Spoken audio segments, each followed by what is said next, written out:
السلام علیکم friends, welcome back to my channel novels کی دنیا۔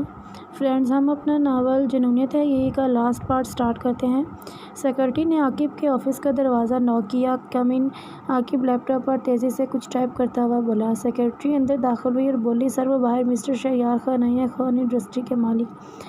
عاقب کا کی بورڈ پر ہاتھ ٹائپ کرتا ہاتھ رکا اور سر اٹھا کر سیکرٹری سے پوچھا، کیوں آیا سر؟ وہ کہہ رہے ہیں کہ انہیں آپ سے ملنا ہے۔ اوکے، بھیجو اسے۔ سیکرٹری نے شہریار کو اندر بھیج دیا تھا اور اب وہ عاقب کے سامنے کھڑا تھا۔ کہو کیا کہنا ہے؟ عاقب دونوں ہاتھوں کو آپس میں ملائے تھوڑے تلے رکھے پوچھ رہا تھا۔ تمہاری ایک امانت دینے آیا ہوں۔ وہ پینٹ کوٹ میں ملبوس تھا اور پینٹ کی جیبوں میں ہاتھ ڈالے مسکرا کر اسے دیکھتے ہوئے کہہ رہا تھا۔ کیا؟ ابروچ کھا کر پوچھا گیا۔ شہریار نے اپنے کوٹ کے اندرونی جیب میں سے ہاتھ ڈالا اور اس میں سے ایک لفافہ نکالا جو کسی چیز سے بھرا پڑا تھا۔ شہریار نے اس لفافے کو عاقب کے ٹیبل پر رکھ دیا۔ کیا ہے یہ؟ عاقب نے ایک نظر بھرے ہوئے لفافے کو دیکھتے ہوئے بولا۔ خود ہی دیکھ لو، شہریار نے جواب دیا۔ عاقب نے وہ لفافہ اٹھایا اور کھولا۔ اس کے اندر جو چیز موجود تھی اسے دیکھ کر عاقب کا دماغ گھوم گیا۔ اس نے لال انگارہ ہوتی آنکھوں سے شہریار کو دیکھا۔ اس لفافے میں ہانیہ کی بہت سی تصویریں موجود تھیں۔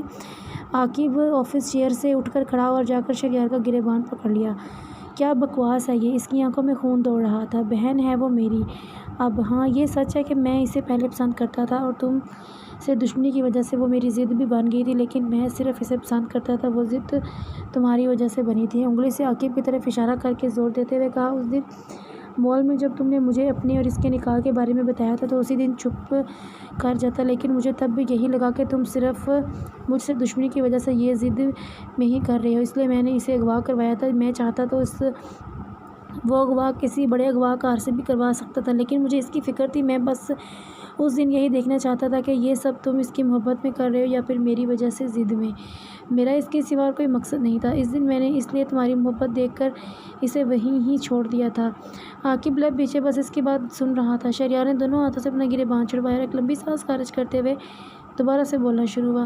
عاقب، میں اتنا بھی برا نہیں ہوں جتنا تم مجھے سمجھتے ہو، اور تم اتنے بھی برے نہیں ہو جتنا میں تمہیں سمجھتا تھا۔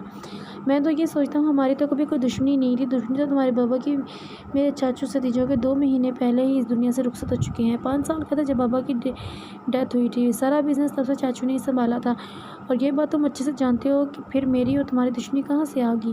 عاقب خاموش رہا، کچھ نہ بولا۔ یار اب تو دشمنی ختم کر دے، اتنے لمبے لمبے ڈائیلاگز بھی مار کر سنا دیے ہیں میں نے تجھے۔ شہریار عاقب کو چپ دیکھ تنگ آ کر خود ہی بول پڑا۔ عاقب اس کی شکل دیکھ کر بے اختیار مسکرا دیا اور اسے اپنے گلے سے لگا لیا۔ شہریار کا دل کیا کہ وہ خوشی سے لٹیا ڈالے، لیکن اس کی ساری خوشی کا بیڑا غرق تب ہوا جب عاقب نے گلے سے لگاتے ساتھ ہی اس کی گردن کو زور سے دبوچا۔ شہریار درد سے چیخا۔ باقی سب باتیں ایک طرف، پہلے یہ بتاؤ تم نے ہانیہ کی تصویریں کیوں لی اور تو اور اسے اپنے پاس اتنے دن رکھا بھی؟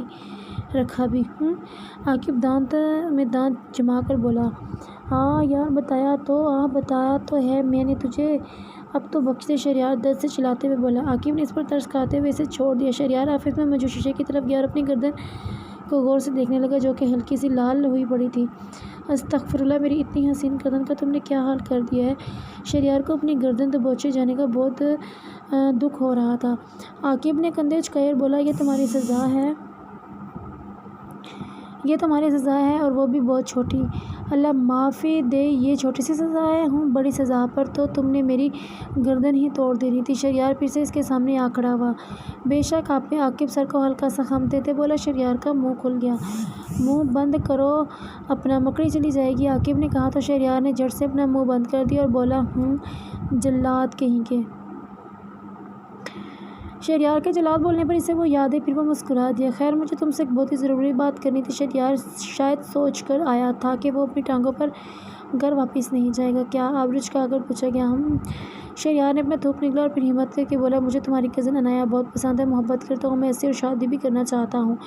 میں بہت خوش رکھوں گا اسے، کہ شہریار خان کا وعدہ ہے۔ شہریار کو لگا وہ اسے ایک پنچ ضرور مارے گا، پنچ نہیں تو ایک تھپڑ تو ضرور ہی لگائے گا، مگر ایسا کچھ نہیں ہوا۔ وہ بس یکٹک شہریار کو دیکھ رہا تھا۔ شرم تو نہ آئی تمہیں اس چھوٹی سی بچی پر گندی نظر ڈالتے ہوئے؟ افسوس ہو رہا ہے مجھے تم پر، عاقب کچھ دیر بعد بولا۔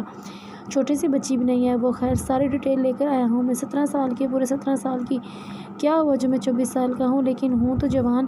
اتنا بڑا بزنس ہے میرا، فخر سے بتایا گیا کہ وہ اس رشتے کے لیے بالکل پرفیکٹ ہے۔ خیر اب تم مجھ سے کیا پوچھتے ہو؟ اس کے ماں باپ سے جا کر رشتہ مانگو، پہلے ماں باپ کا حق ہوتا ہے پھر ایک بھائی کا، ان سے پوچھنے کے بعد تم میرے پاس آنا۔ ہاں اس کا مطلب تم راضی ہو؟ تھینک یو یار۔ شہریار خوشی سے عاقب کے گلے لگا اور پھر الگ ہوتے ہوئے دوبارہ بولا، میں آج ہی جاؤں گا رشتہ مانگنے۔ یار تم بہت اچھے ہو۔ شہریار پھر سے اس کے گلے لگ گیا خوشی سے، لیکن عاقب کو پھر سے وہ یاد آئی۔ اچھا اب بس بس زیادہ مکھن نہ لگاؤ، دفعہ ہو جاؤ یہاں سے، عاقب اسے دور کرتا ہوا بولا۔ ایک بار پھر سے تھینک یو۔ شہریار خوشی سے کہتا چھلانگے لگاتا اچھلتا اچھلتا وہاں سے چلا گیا۔ عاقب نے ٹیبل پر وہ تصویریں والا لفافہ اٹھایا، وہ ان تصویروں میں سے ایک تصویر نکال کر دیکھنے لگا جس میں ہانیہ ہنستے ہوئے عالیہ کے تھپڑ لگا رہی تھی۔ اس بار عاقب کو وہ شدت سے یاد آئی۔ عاقب نے تصویریں والا لفافہ اپنے کوٹ کے اندرونی جیب میں رکھا اور پھر سوچتے ہوئے ٹیبل سے گاڑی کی چابی اٹھاتا آفس سے باہر نکل گیا۔ اسے باہر نکلتے دیکھ اس کی سیکورٹی بھاگی اور اس کے پیچھے، سر آپ کدھر جا رہے ہیں؟ مجھے کچھ کام ہے اس لیے میں جا رہا ہوں، وہ چلتے ہوئے مڑے بغیر بولا۔ سیکورٹی کا دماغ بھگ سے اڑ گیا، لیکن سر ٹھیک 10 منٹ بعد آپ کو مسٹر خاور بیگ سے میٹنگ ہے اور اس کے بعد آپ کی 5 میٹنگز اور بھی ارینج کی ہیں میں نے، سب کینسل کر دو، ابھی مجھے ایک بہت ضروری کام ہے اس لیے میں جا رہا ہوں۔ لیکن سر، سیکورٹی ابھی بول رہی تھی کہ وہ اس کی سنی انسنی کرتا چلا گیا۔ پیچھے سیکورٹی کا دل کیا وہ اپنا سر کسی نرم سی دیوار میں مار دے۔ اوف اب مجھے ساری میٹنگز کینسل کرنی پڑیں گی، اوپر سے وہ مسٹر خاور بیگ، وہ تو میٹنگ کینسل کرنے پر میرا آدھا سر تو کھا ہی جائیں گے۔ اگر سر کو میٹنگ کینسل کرنی ہی تھی تو مجھے ارینج کرنے کو کیوں کہا؟ چلو بیلر اب چل کر مسٹر خاور سے ڈانٹ کھاؤ، لیکن ہے تو وہ بڈھا ہی، تھوڑا سا ہی ڈانٹ پائے گا بیچارہ۔ عاقب نے ہانی کے گھر کے سامنے گاڑی روکی اور پھر گاڑی سے نکل کر گھر کی بیل بجائی۔ دروازہ فوزیہ بیگم نے کھولا۔ سامنے عاقب کو دیکھ وہ کچھ حیرت اور پریشانی سے بولی، بیٹا آپ سب خیریت تو ہے نا؟ جی آنٹی سب خیریت ہے، میں تو بس ہانیہ کو لینے آیا ہوں، وہ صاف گئی سے بولا۔ لیکن بیٹا ہانیہ نے تو کل جانا تھا، وہ ناسمجھی سے بولی۔ مجھے یاد آ رہی تھی اس لیے میں لینے آ گیا۔ فوزیہ بیگم کو پہلے تو حیرت ہوئی لیکن پھر مسکراتی ہوئی اپنے داماد کے صدقے باری جانے لگی۔ فوزیہ بیگم عاقب کو لے کر اندر داخل ہوئی۔ سامنے ہی عالیہ ہانیہ کو پکڑنے کے لیے بھاگ رہی تھی۔ ہانیہ آگے آگے اور عالیہ پیچھے پیچھے تھی۔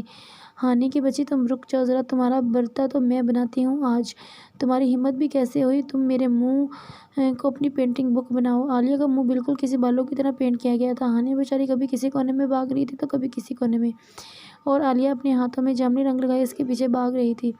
اللہ جی پلیز آج بچا لو اس الو کی پٹی سے، ایک تو میرے ہی پیچھے پڑ گئی ہے گندا سا رنگ لے کر، وہ جو مجھے بالکل بھی نہیں پسند۔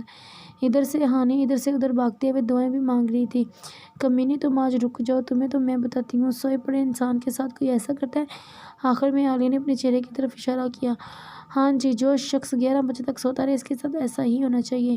ہانی نے اپنی تھوڑی سی بچی ہوئی عقل مندی جھاڑی اور وہ بھی گردن اکڑا کر۔ بیوقوف، مجھے یہ بھی پکا یقین ہے کہ تم مجھ سے صرف 15 منٹ پہلے ہی اٹھی ہوگی اور پھر میرے منہ پر یہ کارنامہ بھی سر انجام دے دیا تم نے۔ عالیہ سچ ہی تو کہہ رہی تھی محترمہ، اسے تقریباً 15 منٹ پہلے ہی اٹھی تھی۔ ہاں تو میں دیر سے سوئی تھی اس لیے میں تھوڑی سی دیر سے اٹھی، تم تو مجھ سے کافی دیر پہلے کی سوئی ہو، تمہیں جلدی اٹھنا چاہیے تھا۔ ہماری بیچاری محترمہ 101% ٹھیک کہہ رہی تھی۔ کیا کر رہی ہو تم دونوں؟ آرام سے بیٹھو۔ عاقب نے ان دونوں کو مسلسل لڑتے دیکھ جھڑکا۔ ہانیہ اور عالیہ نے حیرت سے عاقب دیکھا۔ آپ کا بھائی؟ عالیہ نے حیرت سے پوچھا، جب تم دونوں ایک دوسرے کے پیچھے بھاگتے ہوئے پیار بھری گفتگو کر رہی تھیں۔ عاقب نے میٹھا سا طنز کیا تو عالیہ شرمندہ ہو گئی اور بولی، سوری بھائی، کوئی بات نہیں۔ عاقب عالیہ کو شرمندہ ہوتے دیکھ بولا، آپ کو کچھ نہیں کہنا محترمہ۔ اب وہ ہانیہ سے مخاطب ہوا۔ ہانیہ تو حیرت کے سمندر میں مچھلیاں پکڑنے چلی گئی تھی جب عاقب کی آواز پر حیرت کے سمندر سے باہر آئی، آپ کا بھائی؟ عاقب کو اب ہانیہ کے کانوں پر بھی افسوس ہو رہا تھا جو طنزیہ بات سننے کی صلاحیت نہیں رکھتے تھے۔ زیادہ سوال نہ کیا کرو ہانی، تمہیں لینے آیا ہوں، جلدی سے تیار ہو جاؤ، عاقب نے حکم جھاڑا۔ میں کیوں جاؤں آپ کے ساتھ؟ میں نہیں جاؤں گی، ہانی نے صاف جواب دے دیا، لیکن جب عاقب کی غصے بھری گھوری دیکھی تو فوراً سے گڑبڑا کر بولی، میرا مطلب ہے آپ کل لینے آئیے گا مما، آج مجھے نہیں جانے دیں گی۔ کیوں مما؟ آخر میں ہانی نے فوزیہ بیگم سے تائید چاہی۔ توبہ ہے لڑکی، تمہارا مجازی خدا ہے یہ، میں کیوں روکوں گی تمہیں؟ اب وہ اتنے پیار سے لینے آیا ہے تو چلی جاؤ۔ فوزیہ بیگم ہانیہ کو آنکھیں دکھاتے ہوئے بولی، کیسی ماں ہیں آپ؟ ہانی نے رونے والی شکل بناتے ہوئے کہا۔ ابھی تمہیں بتاتی ہوں میں کیسی ماں ہوں، فوزیہ بیگم دانت پیستے ہوئے بولی اور پاؤں سے اپنی چپل نکالنے لگی۔ کیا ہو گیا ہے مما؟ میں تو مذاق کر رہی تھی، آپ کیوں میری عزت افزائی کرنا چاہتی ہیں؟ جا رہی ہوں میں ان کے ساتھ۔ ہانیہ ان کو اپنی چپل نکالتے دیکھ جلدی سے بولی۔ عاقب اور عالیہ نے اپنی مسکراہٹیں دبائیں۔ گاڑی میں آج پھر سے بہت خاموشی کا راج تھا کیونکہ ہماری محترمہ ناراضی سے منہ پھلائے بیٹھی تھی۔ کیا ہوا؟ عاقب نے خاموشی کو توڑا۔ مجھے گھر جانا ہے، وہ بولی۔ گھر ہی تو جا رہے ہیں، وہ بولا۔ مجھے اپنے گھر جانا ہے، وہ بولی۔ عاقب نے اس بار غصے سے گھور کر ہانیہ کو دیکھا، وہ گڑبڑا کر بولی، میرا مطلب ہے میں اپنے گھر سے اپنا بالو اٹھانا بھول گئی ہوں، مجھے وہ چاہیے تھا، اس لیے اس کے بغیر مجھے نیند نہیں آتی۔ پھر کیسے نیند آتی ہے؟ عاقب نے ابروج کا کر پوچھا۔ ارے میں اپنے جیری کو گلے سے لگا کر سوتی ہوں نا، اس لیے۔ ہانیہ نے بڑے پیار سے اپنے بالوں کا نام بتایا۔ عاقب کو جلن ہونے لگی اور وہ اس بالوں سے۔ آج سے تمہارا جیری میں ہوں، تم مجھے گلے سے لگا کر سونا۔ کیا اندازہ تھا عاقب کا؟ چھی چھی چھی، شرم تو نہیں آتی آپ کو ایسی باتیں کرتے ہوئے؟ ہانیہ اپنا ناک چڑھاتے ہوئے پیار سے اس انداز میں بولی۔ بیوی سے شرمانا بری بات ہوتی ہے۔ وہ ایک ہاتھ سے ڈرائیو کرتا ایک ہاتھ سے اس کا گال کھینچتے ہوئے بولا۔ اچھا، ہانیہ نے سمجھ آنے والے انداز میں سر ہلایا، حالانکہ بات اس کے سر کے اوپر سے گزری تھی۔ عاقب ہانیہ کو لے کر گھر پہنچا تھا۔ ہانیہ کو دیکھتے ہی ارسلان کا ڈرائنگ بک پر ڈرائنگ کرتا ہاتھ رک گیا۔ منظور علی شاہ صاحب چائے پی رہے تھے کہ ہانیہ کو دیکھتے ہی ان کے منہ سے نکل گئی۔ سمینہ بیگم تسبیح ہاتھ میں لیے تسبیح پڑھ رہی تھی۔ جب ہانیہ کو دیکھتے ہی تسبیح کا دانہ گرتا ان کا ہاتھ رکا اور منہ کھل گیا۔ عاقب نے ان تینوں کی شکلوں کو دیکھ اپنی مسکراہٹ کو ضبط کیا، لیکن ہماری ہانیہ محترمہ تو پھر کیا ہی بات تھی۔ ارسلان کو ڈرائنگ کرتے دیکھ ہانیہ کے دل میں کہا، جہاں ہنی چھین لے اس سے ڈرائنگ بک اور بنا دے دو چار کارٹونز اپنی پسند کے۔ ہانیہ بھاگ کر ارسلان سے ڈرائنگ بک اور بنا دے دو چار کارٹونز کے پاس گئی اور ان تینوں کو سلام کر کے جلدی سے ارسلان کے ہاتھوں سے ڈرائنگ بک اور کلر چپٹ لی اور صوفے پر بیٹھ کر ڈرائنگ کرنے لگی اور ساتھ ساتھ ان کا حال چال بھی پوچھنے لگی۔ عاقب تو بس ہانیہ کو دیکھتا ہی رہ گیا۔ وہ تینوں بھی اب عاقب کو کیا کہتے، اس لیے ہانیہ سے باتیں کرنے لگے۔ ہانیہ بھی ڈرائنگ کرتے ہوئے انہیں پتہ نہیں کون سے لطیفے سنانے لگی جو وہ ہنس کر پاگل ہو رہے تھے۔ ان چاروں کو ایک دوسرے کے ساتھ مصروف دیکھ عاقب نے افسوس سے سر جھٹکا اور ملازم کو آواز دینے لگا، وسیم میرے لیے پانی لے آؤ۔ جی چھوٹے شاہ، ابھی لایا۔ سمینہ بیگم اور منظور علی شاہ صاحب کو کسی دعوت میں جانا تھا، اس لیے وہ تیار ہونے چلے گئے۔ ملازم بھاگتا ہوا ٹرے میں پانی کا گلاس لایا کہ پتہ نہیں اس کا ہاتھ کانپا کیا، وہ سارا کا سارا پانی عاقب کے اوپر اٹھ گیا اور کانچ کا گلاس نیچے گر کر چھناکے کی آواز سے ٹوٹ گیا۔ ان دونوں نے بھی گلاس ٹوٹنے کی آواز پر انہیں دیکھا۔ ملازم ہاتھ میں خالی ٹرے لیے مکمل کانپنا شروع ہو چکا تھا۔ اسے پتہ تھا اب عاقب کیا کرے گا۔ ایڈیٹ، تمہاری آنکھیں ہیں کہ لنڈے سے خریدے ہوئے کوئی بٹن دیکھ کر نہیں چل سکتے؟ بے وقوف، دماغ کہاں ہوتا ہے تمہارا؟ کسی بازار میں بیچ تو نہیں آئے؟ عاقب اگر آرام سے یہ بات کرتا تو ہانیہ کا مذاق تھا، لیکن وہ ڈانٹتے ہوئے اسے سنا رہا تھا۔ ارسلان کو تو عاقب کا پتہ تھا، لیکن ہماری محترمہ اندر تک کانپ رہی تھی۔ ارسلان، یہ انہیں کیا ہو گیا ہے؟ ہانیہ نے خشک لبوں سے زبان پھیرتے ہوئے کہا۔ کیا مطلب کیا ہو گیا؟ بھائی تو ہیں ہی ایسے، ان کا بس چلے تو وہ دو چار چماٹ بھی لگا دے انہیں۔ ارسلان نے ہانیہ کو عاقب کے بارے میں معلومات دی۔ تو کیوں نہیں لگاتے؟ ہانیہ نے معلومات میں اضافہ چاہا۔ کیا نہیں لگاتے؟ ارسلان نے سمجھی سے پوچھا۔ چماٹ؟ ہانیہ نے جواب دیا۔ اوہ اچھا، اس لیے چماٹ نہیں لگاتے، کیونکہ یہ تو پھر ظلم ہوگا نا ان ملازموں کے ساتھ۔ ارسلان نے وضاحت کی، لیکن ایسے تو کسی کو بھی نہیں ڈانٹنا چاہیے، یہ بھی تو ظلم ہوتا ہے۔ وہ بھی اس کے اوپر پانی پھینک دیتے، حساب برابر۔ ہانیہ نے سمجھداری کی بات کی۔ ارے وہ ہماری طرح بدلہ نہیں لیتے، اس لیے وہ صرف ڈانٹتے ہیں۔ تم بھی کبھی بھائی کے سامنے کوئی غلطی نہ کرنا، وہ تمہیں بھی اسی طرح ڈانٹیں گے۔ پھر ارسلان ہانیہ کو ڈرا رہا تھا اور وہ ڈر بھی رہی تھی۔ آگے سے اگر تم نے ایسی غلطی کی تو پنکھے سے لٹکا دوں گا میں۔ عاقب ابھی بھی اس ملازم پر داڑ رہا تھا، لیکن ارسلان یہ تو ڈانٹ بھی نہیں رہے، یہ تو دھمکیاں دے رہے ہیں، اور وہ بھی قتل والی۔ ہانیہ نے اپنے خشک لبوں پر زبان پھیری تھی۔ ارسلان نے بھرپور ایکٹنگ کرتے ہوئے اپنے نہ نظر آنے والے آنسو نکالے۔ ہانیہ صوفے سے اٹھی اور عاقب کے پاس جا کھڑی ہوئی، پھر ملازم کو کہا، آپ جائیں۔ ملازم بھی بھاگتا ہوا وہاں سے چلا گیا۔ آپ نے مجھے پہلے کیوں نہیں بتایا کہ آپ ایک قاتل ہیں؟ ہانیہ ہمت کر کے بولی۔ ارسلان کو تو بالکل بھی اندازہ نہیں تھا کہ محترمہ جا کر ڈائریکٹ ہی پوچھ لے گی۔ اب ارسلان محترم کو اپنی جان سولی پر لٹکتے ہوئے محسوس ہو رہی تھی۔ یہ کس نے کہا تم سے؟ عاقب کو حیرت کا شدید جھٹکا لگا۔ ارسلان نے بتایا ہے مجھے۔ ہانیہ نے ارسلان کی طرف اشارہ کیا جو فوراً سے ڈر کر نفی میں سر ہلانا شروع ہو چکا تھا۔ میں تو مذاق کر رہا تھا ہانیہ۔ ارسلان نے سچ بولنے میں ہی عافیت جانی۔ کیا تم نے مجھ سے جھوٹ بولا؟ اور بولا تو کیسے بولا؟ اب حیرت کا جھٹکا ہانیہ کو لگا تھا۔ عاقب شعلہ اگلتی آنکھوں سے ارسلان کو گھور رہا تھا۔ غصہ تو ہانیہ کو بھی بہت آیا، اس لیے بدلہ لینے کے لیے عاقب کے غصے کو ہوا دینے لگی۔ یہ کہہ رہا تھا کہ آپ بہت بڑے قاتل ہیں اور روز کے 10 قتل کرتے ہیں، پورے 10 قتل۔ اور ارسلان یہ بھی کہہ رہا تھا کہ آپ مجھے بھی قتل کر دیں گے 2-3 دن تک۔ ہانیہ تو مرچ مسالے کے ساتھ تڑکا بھی لگا رہی تھی۔ ارسلان کا تو دل باہر آنے والا ہو گیا تھا۔ اس نے اس وقت پر لعنت بھیجی جب اس نے ہانیہ کے ساتھ مذاق کیا۔ بھائی ہانیہ جھوٹ بول رہی ہے، قسم سے ایسا میں نے کچھ نہیں کہا۔ عاقب غصے سے کھولتا ارسلان کی طرف بڑھنے لگا۔ ارسلان بھی چیخیں مارتا ہوا بھاگنے لگا۔ ہماری محترمہ کو بھی اپنے بھائی پر ترس آنے لگا، اس لیے بھاگی عاقب کی طرف بڑھی۔ سوری بھائی، غلطی ہو گئی، اب کبھی بھی ایسا مذاق نہیں کروں گا، میری توبہ ہے، ارسلان بھاگتے ہوئے کہہ رہا تھا، اور اب تو ارسلان کی آنکھوں سے 2-3 آنسو بھی نکل آئے تھے۔ ہانیہ عاقب کے پاس پہنچی اور اس کا بازو پکڑ کر اسے ارسلان کے پاس جانے سے روکا۔ اس کی طرف سے میں سوری کہہ دیتی ہوں، آپ مجھے ڈانٹ لیں، میرے بھائی کو نہ ڈانٹیں، بے شک ایک تھپڑ بھی لگا دیں مجھے، میں کچھ نہیں کہوں گی۔ ہانیہ کا دل جانتا تھا کہ اس نے تھپڑ والی بات کیسے کہی تھی۔ ارسلان نے شوگر کا سانس خارج کیا اور پھر اپنے 2-3 نکلے آنسوؤں کو صاف کر کے پیار سے مسکرا کر ہانیہ کو دیکھنے لگا۔ بے شک اس کی بہن شروع دن سے اس کی فکر کرتی تھی۔ عاقب کا غصہ ایک پل میں غائب ہوا تھا۔ اس نے ہانیہ کو اپنے ساتھ لگایا اور بولا، اچھا نہیں کہتا اب کچھ، اور تم کیوں ڈر رہی ہو؟ تمہیں بھی نہیں کہتا کچھ؟ اچھا۔ ہانیہ خوش ہوتے ہوئے اس سے دور ہوئی۔ ارسلان تو بس ایسے ہی ڈرتا ہے آپ سے، آپ تو بہت اتنے اچھے ہیں۔ ارسلان پھیکا سا مسکرایا جیسے کہہ رہا ہو تمہیں بڑا پتہ ہے۔ عاقب نے ارسلان کا جب پھیکا سا مسکرانا دیکھا تو اسے سمجھ لگ گئی کہ محترم کیوں اس طرح مسکرا رہے ہیں۔ دوپہر کو عاقب جب کمرے میں داخل ہوا تو ہانیہ نماز پڑھ رہی تھی۔ وہ خاموشی سے جا کر صوفے پر بیٹھ گیا اور ہانیہ کو نماز پڑھتے دیکھنے لگا۔ وہ پرسکون سے نماز پڑھ رہی تھی۔ اس نے ہانیہ کو پہلی دفعہ یوں نماز پڑھتے ہوئے دیکھا تھا۔ نماز پڑھنے کے بعد اس نے اب وہ دعا مانگ رہی تھی۔ وہ مانگتے ہوئے اس کے لب ہل رہے تھے لیکن آواز نہیں آ رہی تھی۔ وہ دعا مانگنے کے ساتھ مسکرا کر شاید اللہ سے باتیں بھی کر رہی تھی۔ عاقب کا دل بے چین ہونے لگا لیکن وہ سر جھٹکتا فریش ہونے چلا گیا۔ رات کا کھانا کھانے کے بعد سب لوگ اپنے اپنے کمروں میں چلے گئے تھے۔ عاقب بلیک ٹی شرٹ اور ٹراؤزر میں ملبوس بیٹھ گراؤنڈ سے ٹیک لگائے سامنے لیپ ٹاپ رکھے اس پر آفس کا کام کر رہا تھا اور ہماری محترمہ کپڑے بدلنے گئی ہوئی تھی۔ عاقب کا کمرہ کافی بڑا تھا۔ نیچے گرے کلر کا کارپٹ بچھا ہوا تھا اور دیواروں کے ہلکے گرے رنگ سے پینٹ کیا گیا تھا۔ دیواروں پر ہر جگہ پینٹنگز اور تصویریں لگی ہوئی تھیں جو کمرے کو اور خوبصورت بنا رہی تھیں۔ عاقب کا بیڈ بھی گرے کلر کا تھا۔ ایسا لگتا تھا کہ عاقب کو گرے کلر بہت پسند ہے۔ کمرے سے محل کا دوسرے اور بھی کمرے تھے۔ ایک اسٹڈی روم تھا اور دوسرا چینجنگ روم۔ چینجنگ روم میں داخل ہوں تو آس پاس بڑی بڑی وارڈروبس تھے اور ان کے آگے واش روم تھا۔ کمرے میں ایک دروازہ اور بھی تھا جو بالکنی کی طرف جاتا تھا۔ بے شک عاقب کا کمرہ بہت خوبصورت تھا۔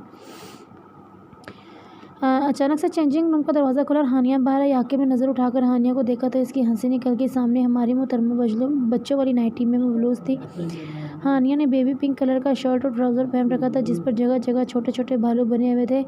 پاؤں میں بھی بھالو کی سی شکل کے کارپٹ شوز پہن رکھے تھے۔ چشمہ ناک کی نوک پر آیا ہوا تھا۔ سر سے حجاب غائب تھا اور کھلے بال نظر آ رہے تھے۔ عاقب ہانیہ کے سر کی طرف دیکھتے ہی چونک گیا۔ اس نے پہلی دفعہ اس کو یوں حجاب کے بغیر دیکھا تھا۔ کمر تک آتے بھورے بال جو بالکل ہلکے ہلکے سے گھنگریالے تھے۔ اس کے بال بے شک بہت خوبصورت تھے، یہ عاقب کو پہلی نظر میں اندازہ ہو گیا تھا۔ ہانیہ قدم قدم چلتی عاقب کے پاس آئی اور بولی، میری بالوں کی چٹیاں کر دے۔ وہ ایسے بول رہی تھی جیسے وہ اس کی ماں ہو۔ یہ چٹیاں کیا ہوتی ہے بالوں کی؟ عاقب نے ناسمجھی سے پوچھا۔ چٹیاں نہیں، چٹیاں گھر میں سونے سے پہلے میری مما کر دیا کرتی تھی۔ مجھے تو بالکل بھی چٹیاں کرنی نہیں آتی لیکن اب سے آپ کر دیا کریں۔ لیکن مجھے نہیں آتی بالوں کی چٹیاں کرنی۔ عاقب نے بتایا کہ اسے بھی بالوں کی چٹیاں بنانی نہیں آتی۔ آپ یوٹیوب سے دیکھ کر دیں۔ ہانیہ نے تجویز دی۔ ٹھیک ہے، عاقب نے کہا اور لیپ ٹاپ بند کر کے ایک طرف رکھا۔ پھر ہانیہ کو بیٹھنے کے لیے کہا۔ ہانیہ اس طرح بیٹھی کہ اس کی پشت عاقب کی طرف تھی۔ عاقب نے فون پر یوٹیوب کھولا اور پھر ویڈیو کھول کر چٹیاں کرنے کا طریقہ دیکھنے لگا۔ 5 منٹ میں تقریباً 10 بار وہ ویڈیو دیکھنے کے بعد جب اس کے پلے کچھ پڑا تو وہ ہانیہ کو چٹیاں کرنے لگا۔ عاقب نے بالوں کو پہلے 3 حصوں میں اکٹھا کر کے الگ کیا اور پھر چٹیاں کرنے لگا۔ تقریباً 8 منٹ کے بعد عاقب نے ہانیہ کی ٹیڑھی میڑھی سے چٹیاں کر دی تھی۔ ہانیہ نے چٹیوں کو آگے کر کے دیکھا تو اس چٹیا کی پیاری سی شکل دیکھ کر گلا پھاڑ کر ہنس دی۔ یہ کیا بنایا ہے؟ عاقب نے ناراضگی سے ہانیہ کو دیکھا۔ ایک تو اتنی محنت کر کے بیچارے نے اس کے بالوں کی چٹیاں کی تھی اور وہ تھی کہ ہنس رہی تھی، وہ بھی گلا پھاڑ پھاڑ کر۔ ہانیہ نے جب عاقب کو ناراض دیکھا تو فوراً اسے چڑھ کر اس کی گود میں بیٹھ گئی اور پھر دونوں باہیں اس کے گلے میں ڈال کر سر اس کے سینے پر رکھ دیا۔ اچھا اب ناراض تو نہ ہو، وہ بولی۔ عاقب مسکرایا اور بولا، نہیں ہوتا میں تم سے ناج۔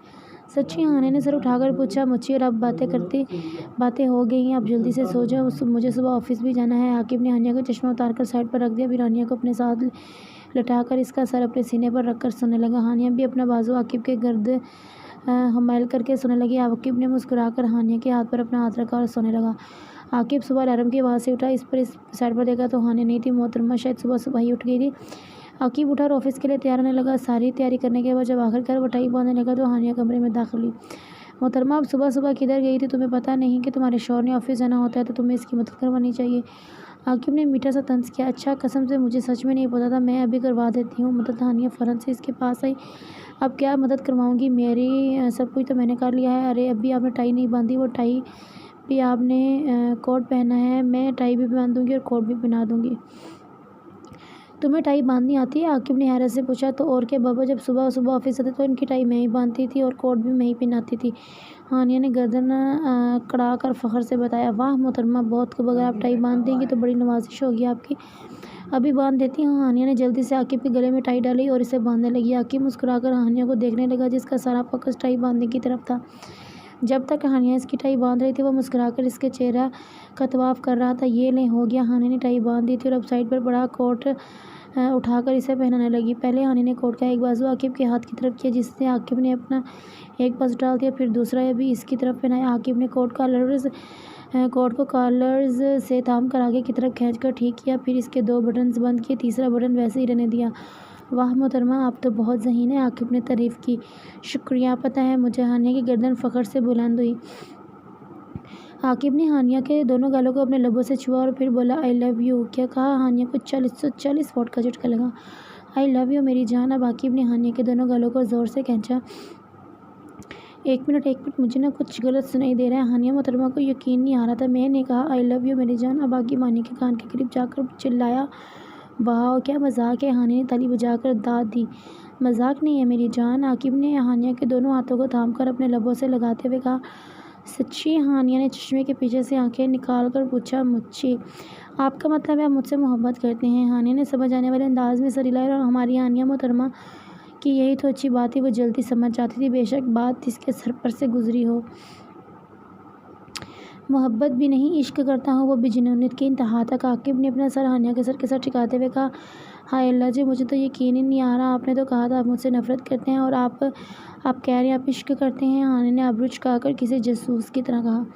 میں نے تو کبھی بھی نہیں کہا، کہ تم نے خود ہی صحیح فرض کر لیا تھا۔ عاقب نے کندھے تھوڑے سے اچکا کر کہا۔ ہاں، یہ کیا بات ہوئی؟ مطلب میں بیوقوفوں کی طرح یہ سوچتی رہی کہ آپ مجھ سے نفرت کرتے ہیں؟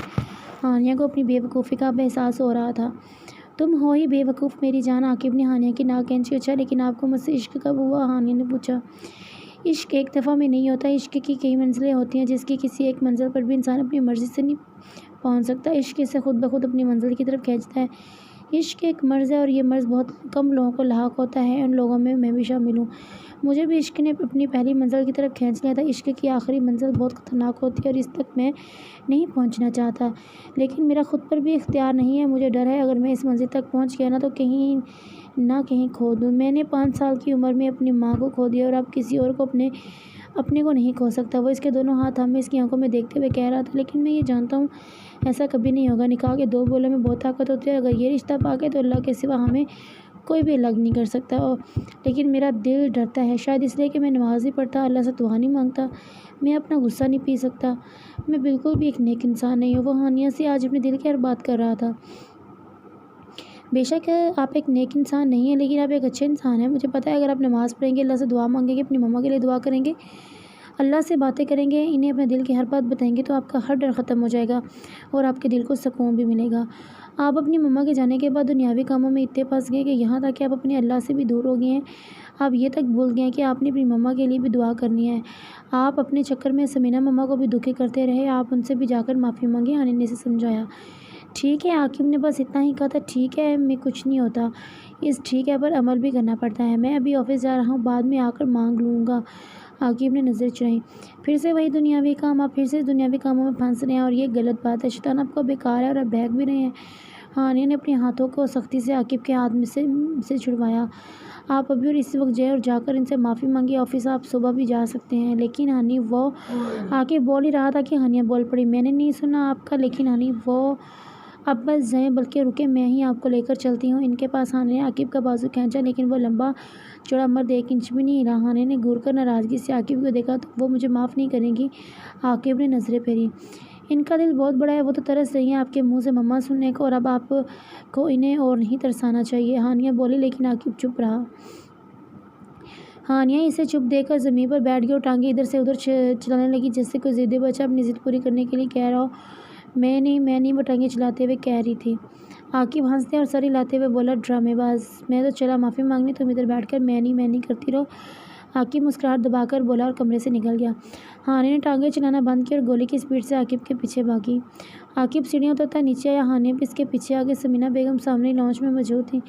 عاقب انہیں آواز دینا چاہتا تھا پر دے نہیں پا رہا تھا۔ ہانیہ نے عاقب کو چپ کھڑے دیکھ زور سے کونی ماری۔ ہانیہ کے زور سے کونی مارنے پر عاقب کو پتہ نہیں کیا ہوا کہ اس کے منہ سے نکلا، مما سنیں۔ عاقب کو اپنی آواز ہی انجان لگ رہی تھی۔ سمینہ بیگم نے ایک نظر عاقب کو دیکھا اور پھر اسے پیچھے مڑ کر دیکھنے لگی۔ انہیں لگا شاید ہانیہ کی مما آئی ہیں۔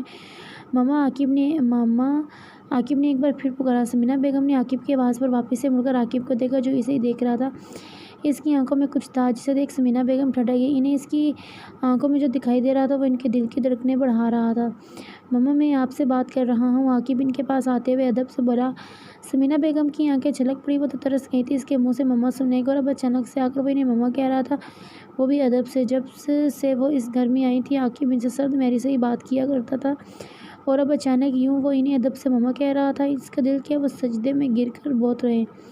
مجھے معاف کر دیں مما، میں اتنے سالوں سے آپ کے ساتھ رہ کر بھی آپ کو سمجھ نہیں پایا، لیکن اب مجھے احساس ہو گیا کہ میں غلط تھا۔ کیا آپ مجھے معاف کر دیں گی؟ وہ بہت آس سے پوچھ رہا تھا۔ سمینا بیگم نے اسے اپنے گلے سے لگاتے ہوئے پھوٹ پھوٹ کر رو دی۔ بیٹا تمہیں نہیں پتہ تم نے یہ الفاظ سننے کے لیے میں کتنا ترسی ہوئی ہوں۔ آپ ہی کے جانے کے بعد میں نے تمہیں اپنی سگی اولاد سے بڑھ کر چاہا، مگر تم تھے کہ مجھے سمجھ ہی نہ سکے۔ ہر نماز کے بعد میں یہ دعا کرتی تھی کہ تمہارا سلوک میرے ساتھ ٹھیک ہو جائے، تم بھی ارسلان کی طرح مجھے مما کہو۔ ان سے بولا نہیں جا رہا تھا، وہ روتے ہوئے ہچکیوں کے درمیان بول رہی تھی۔ عاقب کی آنکھوں میں نمی آئی، جیسے وہ کمال کی مہارت سے ضبط کر یا مرد تھا، رو نہیں سکتا تھا۔ ہانیہ بھی آخری سیڑھی پر کھڑی پھوٹ پھوٹ کر رو دی۔ اتنا ایموشنل سین، وہ روتے ہوئے بولی۔ عاقب کو اب احساس ہو رہا تھا وہ کتنا غلط تھا۔ اچھا اب چپ کر جائیں، اب سے میں آپ کو کوئی شکایت کا موقع نہیں دوں گا۔ مجھ سے بہت بڑی غلطی ہو گئی، لیکن کیا آپ اس غلطی کی معافی دے سکتے ہیں مجھے؟ وہ انہیں اپنے سے الگ کرتا ان کے آنسو صاف کرتے ہوئے پوچھ رہا تھا۔ انہوں نے اس بات میں سر ہلا کر عاقب کے ہاتھوں کو چوما۔ وہ لوگ رات کا کھانا کھانے کے بعد ٹیبل پر اکٹھے تھے۔ آج سب کچھ عاقب کی پسند کا بنا تھا۔ سمینا بیگم عاقب کو مسکرا مسکرا کر سرو کر رہی تھی، عاقب بھی مسکرا کر ان کے کھانے کی تعریف کر رہا تھا۔ منظور علی شاہ صاحب اور ارسلان تو کھانا کھانا ہی بھول چکے تھے، وہ تو بس حیرت سے ان دونوں کو دیکھ رہے تھے۔ مما بابا یہ سورج رات میں کیسے نکل آیا؟ ارسلان ان ماں بیٹے کو دیکھتے ہوئے حیرت سے بولا۔ مجھے تو لگتا ہے سورج چاند سے ملنے آیا۔ منظور علی شاہ صاحب بھی حیرت سے بولے۔ ارے ارسلان نے ہانیہ کو دیکھا جو مزے سے ساری ڈشز تھوڑی تھوڑی کر کے اپنی پلیٹ میں نکالنے میں مصروف تھی۔ یار ہانی مجھے بھی کھانا ڈال دو۔ ارسلان نے جب دیکھا کہ اس نے کھانا ڈال کر دینے والی آج دوسرے بیٹے کے ساتھ مصروف ہے تو وہ اپنی بہن سے فرمائش کی۔ ہانی نے ارسلان پر ترس کھاتے ہوئے اسے کھانا ڈال کر دیا، کیونکہ مما آج اسے بھول گئی تھی۔ منظور علی شاہ صاحب بھی ہانیہ کا منہ تاک رہے تھے۔ ہانی نے ان پر بھی ترس کھاتے ہوئے انہیں کھانا ڈال دیا۔ گھر میں صرف عاقب ہی ملازموں سے کھانا ڈلوایا کرتا تھا، باقی ان دونوں کو سمینا بیگم ہی ڈال کر دیتی۔ یار ہانی سارا معاملہ کیا ہے؟ یہ آج ان کو کیا ہوا ہے؟ ارسلان نے ان دونوں کی طرف اشارہ کرتے ہوئے کہا۔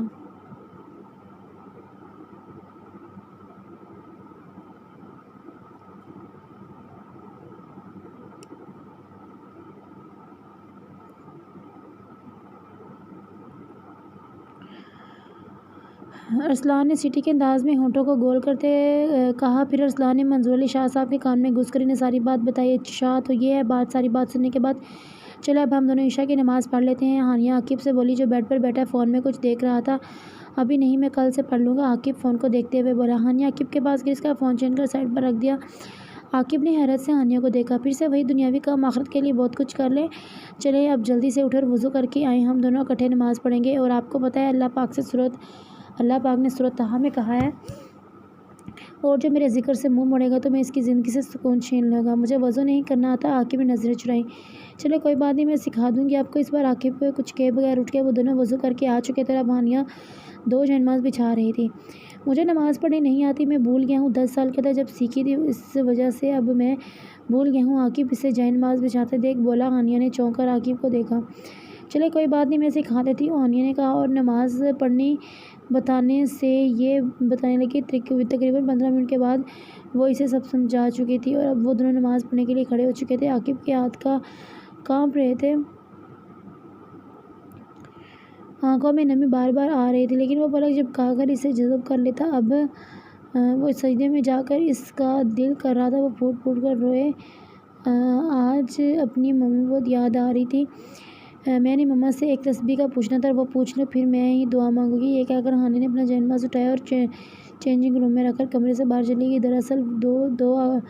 دراصل وہ عاقب کو اللہ سے باتیں کرنے دینا چاہتی تھی۔ عاقب نے دعا کے لیے ہاتھ اٹھایا تو اس کے ہاتھ کانپ رہے تھے۔ ایک آنسو ٹوٹ کر اس کی آنکھ سے گرا، پھر دونوں بھی گرم، اس کی آنکھوں سے آنسو بہہ رہے تھے۔ وہ رو رہا تھا اللہ کے سامنے، روتے روتے وہ سجدے میں گر کر پھوٹ پھوٹ کر رویا۔ اس کے لب ہل نہیں رہے تھے لیکن وہ اللہ کا نام لے رہا تھا۔ وہ بار بار اللہ کو پکار رہا تھا، یا اللہ مجھے معاف کر دے، یا اللہ میں اب تک تجھ سے دور رہا ہوں، میں دنیاوی کاموں کے چکر میں تجھے بھول گیا، یا اللہ مجھے شیطان بھٹکا رہا اور میں بھٹکتا رہا، یا اللہ مجھے معاف کر دے۔ اللہ اپنے اس گناہ گار بندے کو معاف کر دے جو سجدے سے گر کر روتے ہوئے اپنے اللہ سے معافی مانگ رہا تھا۔ یا اللہ میں ان دنیاوی کاموں کے چکر میں اپنی ماں کو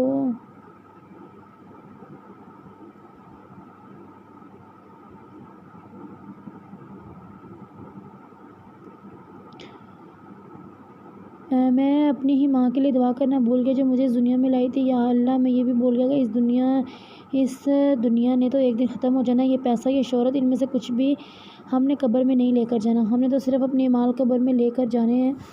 یا اللہ تو معاف کر دے میری غلطیوں کو، میرے گناہوں کو، یا اللہ معاف کر دے، معاف کر دے۔ وہ روتا روتا معافی مانگ رہا تھا جب تک کہ اس کا دل ہلکا نہ ہو گیا۔ اسے آج اپنے دل میں سکون بڑھتا ہوا محسوس ہو رہا تھا۔ بے شک ہم لوگ دنیاوی کاموں میں اتنے مصروف ہو جاتے ہیں، ان دنیاوی کاموں میں اتنا الجھ جاتے ہیں کہ اگر نماز پڑھتے بھی ہیں تو جلدی جلدی سے ہم نماز میں بھی ان دنیاوی کاموں کے بارے میں سوچ رہے ہوتے ہیں، اور اسی وجہ سے ہم نماز میں پریشان رہتے ہیں، اور پھر ہم کہتے ہیں کہ نماز تو پڑھتے ہیں لیکن ہمارے اندر سکون نہیں ہے۔ اگر آپ کا دل پریشان ہے تو آپ کسی کے سامنے نہ روئیں۔ یہ منافق دنیا آپ کو کبھی بھی خوش نہیں دیکھنا چاہتی، کہ دنیا صرف اپنا سوچتی ہے۔ اگر آپ ان کے سامنے روئیں گے تو یہ صرف آپ کی غلطیاں نکالیں گے۔ اگر آپ پریشان ہیں تو صرف اللہ کے سامنے رونا، اللہ کے لیے رونا، پھر دیکھنا وہ تمہیں کبھی کسی کے سامنے رونے نہیں دے گا، اور تمہارے قلب یعنی تمہارے دل کو ایسا سکون بخشے گا کہ تمہیں کوئی بھی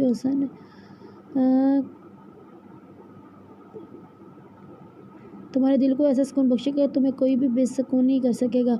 اگر کچھ مانگنا ہے تو صرف اللہ سے مانگو، پھر مانگتے رہو، اور وہ دے گا، وہی دے گا، کیونکہ وہ ہی دے سکتا ہے۔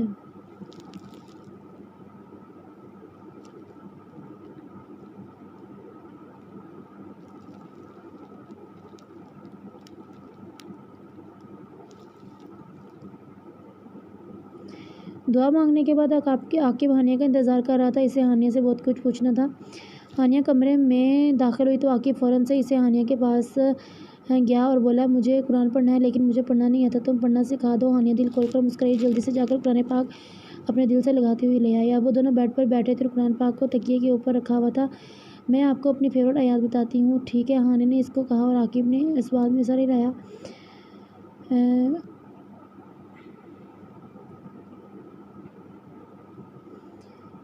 پھر خدا جسے چاہے گمراہ کرتا ہے اور جسے چاہے ہدایت دیتا ہے، وہ غالب اور حکمت والا ہے۔ خدا جسے چاہے گمراہ کر دیتا ہے اور جسے چاہے ہدایت دیتا ہے۔ اس آیت کا مطلب ہے کہ اللہ سب کو بھی ہدایت دے سکتا ہے، تو گمراہ وہ کیوں کرتا ہے؟ اس وقت ناسمجھی کا عالم تھا۔ ہانیہ نے گہری سانس لیا اور بولنا شروع کر دیا، اس چیز کے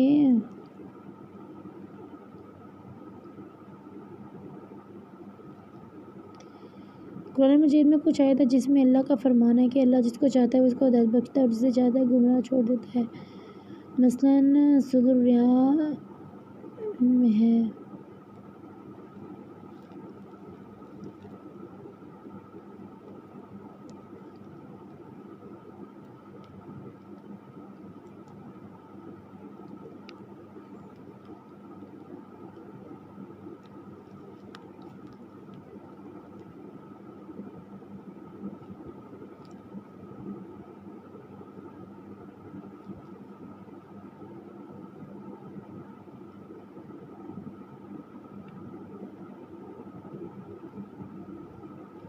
ہانیہ نے گہرا سانس لے کر عاقب کو دیکھا جو نظریں چرا گیا۔ شاید وہ اپنی آنکھوں میں آئی نمی کو چھپانے کی کوشش کر رہا تھا۔ مطلب میں اتنے سالوں سے گمراہی کے راستے پر رہا، وہ بولا۔ ہاں شاید، لیکن اللہ نے آپ کو سیدھا راستہ بھی تو دکھایا۔ بے شک آپ ایک نیک انسان نہیں ہیں، مومن نہیں ہیں، لیکن اللہ کی نظر میں آپ ایک اچھے انسان ہیں، اس لیے اللہ نے آپ کو بھی گمراہی کے راستے سے ہٹا کر سیدھا راستہ دکھایا۔ آپ اللہ کا شکر کریں جنہوں نے آپ کو سیدھا راستہ دکھایا۔ وہ آپ کو گمراہ بھی کر سکتا تھا لیکن اللہ نے آپ کو سیدھا راستہ دکھایا۔ وہ سانس لینے کو رکی اور پھر بولنا شروع ہوئی۔ آپ کہتے تھے نا آپ اپنا غصہ نہیں پی سکتے، لیکن آپ کو پتہ ہے قرآن پاک میں سورۃ آل عمران کی آیت نمبر 134 میں کہا گیا ہے کہ وہ جو غصے کو پی جاتے ہیں وہ دوسروں کے قصور معاف کر دیتے ہیں۔ ایسے نیک لوگوں کو اللہ بہت پسند کرتے ہیں۔ اگر آپ کو بھی ایک نیک انسان بننا ہے تو آپ بھی اپنے غصے کو پینے کی پوری کوشش کریں. غصے تو حرام ہے اور غصہ واحد ایسی چیز حرام ہے جسے پینے میں ثواب ملتا ہے. اگر بات آتی ہے دوسروں کا قصور معاف کرنے کی تو معاف کر دیا کریں. اور آپ نے تو اتنے سال سے مما کو کسی قصور کے بغیر ہی دکھی رکھا. عاقب کے ایسے دیکھنے پر ہانیہ سجدہ بات بولتے ہوئے سمجھی. مانتی ہوں کہ آپ نے معافی مانگ لی, انہوں نے آپ کو معاف بھی کر دیا اور یہ ایک بہت ہی اچھی بات ہے, لیکن معافی مانگنے سے ان کے وہ 19 سال تو واپس نہیں آئیں گے جو انہوں نے آپ کے پیار کے بغیر گزارے ہیں. عاقب نے سر جھکا لی. شاید شرمندگی تھی. چلے اب میں آپ کو قرآن پاک کے بارے میں بتاتی ہوں, ٹھیک ہے؟ اسے عاقب نے اس بات میں سر ہلایا اور ہانیہ سے پوچھنے لگا, ہانیہ جس پر تمہاری نظر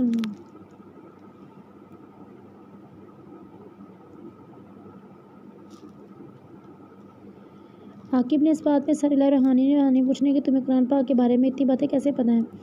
مجھے قرآن پاک کو پڑھنا اور سمجھنا میرے دادا ابو نے سکھایا تھا. میرے دادا ابو کہتے تھے کہ اگر آپ قرآن کو صرف پڑھیں گے تو اسے سمجھنے کی کوشش نہیں کریں گے تو آپ اس 1400 سال پڑھنے کتاب کے الفاظ کی گہرائیوں کو کیسے سمجھیں گے, جس میں اللہ نے ہر آیت کے ساتھ ہمیں بہت ہی سی ہدایت دی ہیں. میں نے کوئی بھی اتنی نیک انسان نہیں ہوں, مجھے باتیں اچھی کرنی آتی ہیں. عاقب نے ہانیہ کے سر پر ہلکی سی چیت لگائی اور بولا, ڈرامے باز. پھر دونوں ایک ساتھ ہی ہنس دیے.